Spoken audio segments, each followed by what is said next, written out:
दोस्तों, आज हम जिस विषय पर बात करने वाले हैं ना, वो किसी सस्पेंस थ्रिलर से कम नहीं है। लेकिन ये कोई कहानी नहीं, बिल्कुल सच है। कोची पुलिस के एक हाल ही के क्रैकडाउन ने एक ऐसी दुनिया का खुलासा किया है जिसने सबके होश उड़ा दिए हैं। एक पूरा का पूरा शैडो इकोनॉमी, कोचीज क्रिमिनल इकोसिस्टम। बिल्कुल।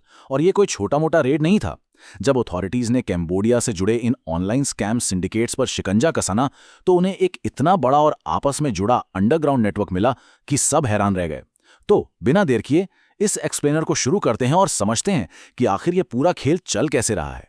तो सबसे पहले पुलिस के स्टेटमेंट पर गौर करते हैं। We are no longer dealing with stand alone cases of cyber crime. This is a structured ecosystem. ये लाइन अपने आप में बहुत कुछ कह देती है। सही बात है। मतलब पहले क्या होता था, एक हैकर कहीं बैठा है, उसने किसी को स्कैम कर दिया और बात खत्म। लेकिन अब ये कैम्बोडिया लिंक्ड स्कैम से शुरू हुई जांच दिखा रही है कि ये अब एक proper well connected multi crime network बन चुका है। हम किसी एक अपराधी की नहीं, बल्कि एक पूरी कॉर्पोरेट कंपनी की तरह चल रहे इल्लीगल इकोसिस्टम की बात कर रहे हैं।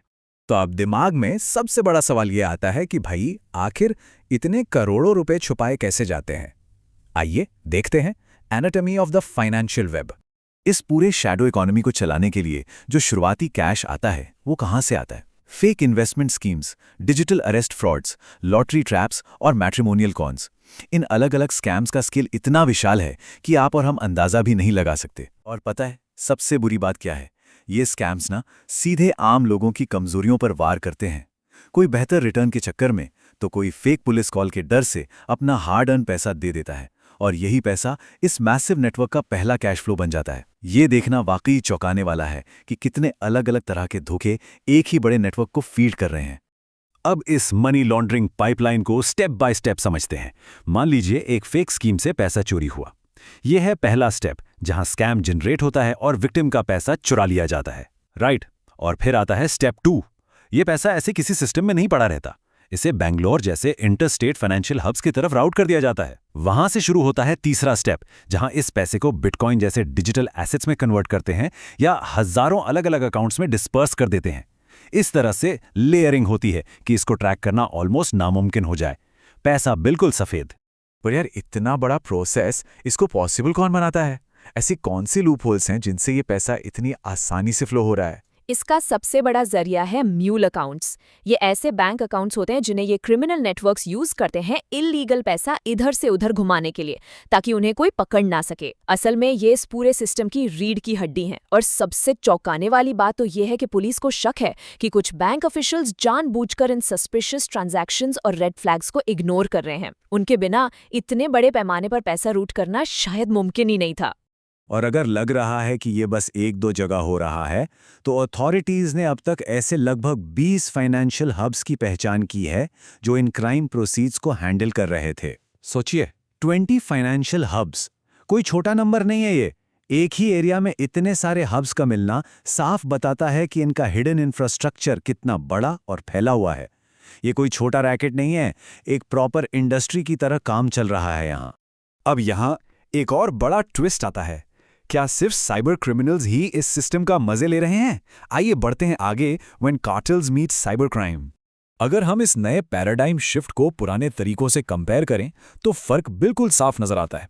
पुराने मॉडल में स्कैमर्स अपना अलग काम करते थे और ड्रग ट्रैफिकिंग गैंग्स बिल्कुल अलग, इंडिपेंडेंटली ऑपरेट करते थे। उनका आपस में कोई कनेक्शन नहीं था। लेकिन ये जो नया मॉडल है, ये सच में डरावना है। अब एक शेयर्ड फाइनेंशियल बैकबोन बन चुका है। इसका मतलब है कि ड्रग कार्टेल्स और साइबर स्कैमर्स दोनों अपने काले धन को सफेद करने के लिए इस एक ही इंफ्रास्ट्रक्चर का, एक ही फाइनेंशियल प्लम्बिंग का यूज कर रहे हैं।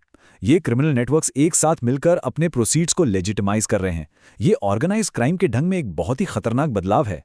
लेकिन दोस्तों, इन सभी फिगर्स और कैश फ्लोज के पीछे एक ऐसी सच्चाई भी है जो सीधे इंसानों से जुड़ी है। The human cost of scams. पता है, केरला के कई युवा जिन्हें ये लालच दिया जाता है कि उन्हें विदेश में बहुत हाई पेइंग जॉब मिलेगी, उन्हें वहां ले जाकर धोखे से इन फ्रॉड नेटवर्क्स में धकेल दिया जाता है। ये सुनकर वाकई दिल दहल जाता है। इन नौजवानों को लगता है उन्हें बेहतर भविष्य मिलने वाला है, लेकिन वहां पहुंचते ही उनका पासपोर्ट छीन लिया जाता है। फिर उनसे जबरदस्ती इन्वेस्टमेंट फ्रॉड या एक्सटॉर्शन वाले स्पेशलाइज्ड स्कैम यूनिट्स में काम करवाया जाता है। फेक एड्स के जरिए उन्हें इस ट्रैप में फंसाया जा रहा है। तो ये अब सिर्फ फाइनेंशियल क्राइम नहीं रहा, ये पूरी तरह से ह्यूमन ट्रैफिकिंग और एक्सप्लॉयटेशन बन चुका है। और इन्हें इस ट्रैप तक लाने में सबसे बड़ा जरिया बनते हैं सोशल मीडिया प्लेटफॉर्म्स और वहां चलने वाले पेड एडवर्टाइजमेंट्स। हाँ, और यहाँ एक और शर्मनाक बात सामने आती है, सोशल मीडिया इन्फ्लुएंसर्स का रोल। इन सिंडिकेट्स की रीच को बढ़ाने के लिए कई इन्फ्लुएंसर्स ऐसे फेक जॉब अपॉर्चुनिटीज को एक्टिवली प्रमोट कर रहे हैं। अथॉरिटीज अब इन प्रमोशंस को बहुत क्लोजली स्क्रूटनाइज कर रही हैं ताकि इन इन्फ्लुएंसर्स की अकाउंटेबिलिटी और फाइनेंशियल लिंक्स तय किए जा सकें। इसका सीधा सा मतलब है कि ऑनलाइन दिखने वाली हर चमकती चीज और हर इन्फ्लुएंसर की बात सच नहीं होती। तो अब सवाल है कि इस आपस में जुड़े इतने बड़े नेटवर्क को रोका कैसे जाए। आइए देखते हैं breaking the financial spine. Authorities का एक बहुत ही क्लियर मानना है, और मैं कोट कर रहा हूं, unless we break its financial spine it will continue to grow quietly and dangerously. इन शब्दों पर थोड़ा ध्यान दीजिए, क्वाइटली एंड डेंजरसली। सही कहा। अथॉरिटीज को भी अब ये समझ आ गया है कि सिर्फ एक दो लोगों को अरेस्ट करने से कुछ सॉल्व नहीं होगा। जब तक इस इंफ्रास्ट्रक्चर की फाइनेंशियल रीढ़ की हड्डी नहीं टूटेगी, तब तक ये इकोसिस्टम ऐसे ही फलता फूलता रहेगा। इसीलिए अब सेंट्रल एजेंसीज और फाइनेंशियल रेगुलेटर्स के बीच एक बहुत ही तगड़े कोऑर्डिनेशन की जरूरत है, ताकि रूट लेवल पर ही इन फंड्स का फ्लो काटा जा सके। तो इस पूरे विश्लेषण को खत्म करते हुए एक विचार उत्तेजक सवाल छोड़कर जाना चाहते हैं। आपके सोशल मीडिया फीड्स पर जो ये ओवरसीज जॉब एड्स आते हैं, उनकी आखिर असली कीमत क्या है? हाँ, अगली बार जब भी इंटरनेट पर कोई ऐसा आकर्षक ऐड दिखे तो एक सेकंड रुककर ये जरूर सोचना चाहिए कि ये ऑफर कितनी मासूम जिंदगियां बर्बाद कर रहा होगा, या शायद किसी ड्रग कार्टेल के काले धन को सफेद करने में डायरेक्टली मदद कर रहा होगा।